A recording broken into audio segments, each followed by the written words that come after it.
السلام علیکم ورحمۃ اللہ وبرکاتہ۔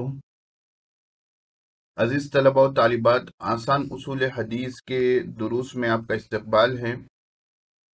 پچھلے سبق میں ہم نے حدیث کی تعریف دیکھی تھی کہ حدیث کسے کہتے ہیں، پھر اقوال، افعال، احوال اور تقریر کسے کہتے ہیں۔ اس کے بعد ہم نے حدیث قدسی کے بارے میں پڑھا تھا، اور حدیث قدسی اور قرآن کریم میں کیا فرق ہے ہم نے جانا تھا۔ اسی کا ایک موضوع ہے خبر اور اثر، سے اثر۔ تو اصول حدیث کے جو ماہرین ہوتے ہیں، محدثین جو ہوتے ہیں، ان کے پاس ان کی کتابوں میں خبر اور اثر کے معنی کیا ہوتے ہیں۔ خبر جو ہے عام ہے اور حدیث خاص ہے۔ اگر آپ اصول حدیث کی کتابیں دیکھیں گے تو اس میں خبر کے بارے میں جو بات لکھی ہوگی، اس میں یہ کہا جائے گا کہ جو اللہ کے رسول صلی اللہ علیہ وسلم سے مروی ہے اس کو خبر کہتے ہیں، اور آپ صلی اللہ علیہ وسلم کے علاوہ بھی کسی سے مروی ہو اس کو بھی خبر کہتے ہیں۔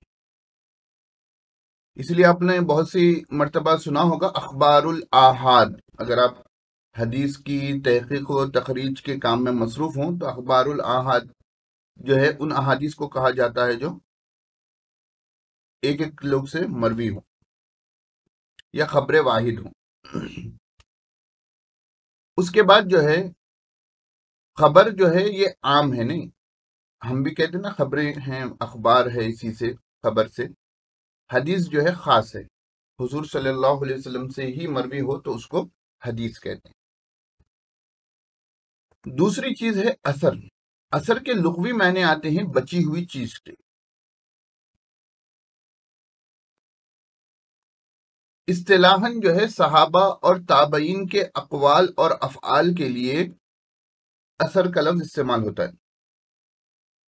صحابہ کرام رضی اللہ عنہم مجمعین کے جو افعال ہیں، اقوال ہیں، جیسا حضور صلی اللہ علیہ وسلم کے اقوال اور افعال کے لیے حدیث استعمال ہوتا ہے، صحابہ و تابعین کے اقوال اور افعال کے لیے اثر کا لفظ استعمال ہوتا ہے۔ لیکن آپ جب احادیث کی کتب کو دیکھیں گے تو علامہ طحاوی رحمۃ اللہ علیہ ایک مشہور محدث گزرے ہیں، ان کی کتاب ہے شرح معانی الآثار اور مشکل الآثار، اثر کی جمع آثار۔ تو انہوں نے دونوں کتابوں کا اپنی نام میں جو ہے اثر سے آثار استعمال کیا ہے، اور وہ کتابیں حدیث کی ہیں، تو اس لیے بعض اوقات حدیث کو بھی اثر کہتے ہیں۔ تو خلاصہ کلام ان دونوں موضوع کا یہ ہوا کہ خبر جو ہے عام ہے، حدیث خاص ہے۔ حدیث صرف حضور صلی اللہ علیہ وسلم کے لیے استعمال ہوگی، خبر جو ہے حضور اور دیگر کسی کی بھی طرف کوئی بات منسوب ہو تو اس کو خبر کہیں گے۔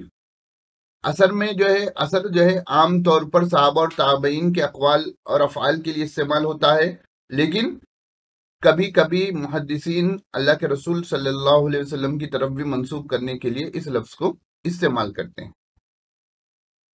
چلیے، سند اور متن، جیسا کہ ہم نے دیکھا تھا آسان اصول حدیث میں، اصول حدیث کی تعریف میں، کہ اصول حدیث میں بحث کی جاتی ہے، اصول حدیث کا موضوع ہے سند اور متن۔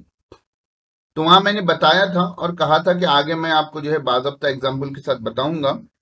تو سند کسے کہتے ہیں؟ حدیث جن افراد کے ذریعے پہنچی ہے اسے سند کہتے ہیں۔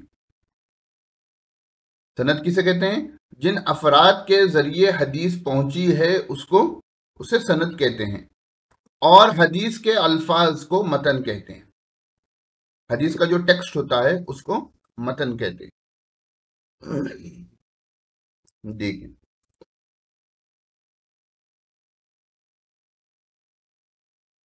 جیسے اب یہ حدیث ہے بخاری شریف کی، حدثنا الحمیدی عبداللہ بن الزبیر قال حدثنا سفیان قال حدثنا یحیی بن سعید الانصاری قال اخبرنی محمد بن ابراہیم التیمی انه سمع علقمة بن وقاص اللیثی يقول سمعت عمر بن الخطاب رضي الله تعالى عنه على المنبر قال سمعت رسول الله صلى الله عليه وسلم يقول إنما الأعمال بالنيات وإنما لكل امرئ ما نوى فمن كانت هجرته إلى دنيا يصيبها أو إلى امرأة ينكحها فهجرته إلى ما هاجر إليه.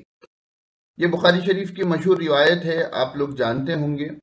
تو یہ جو انما الاعمال بالنیات سے لے کر آخر تک ہے الی ما ہاجر الیہ، اس کو حدیث کا متن کہیں گے.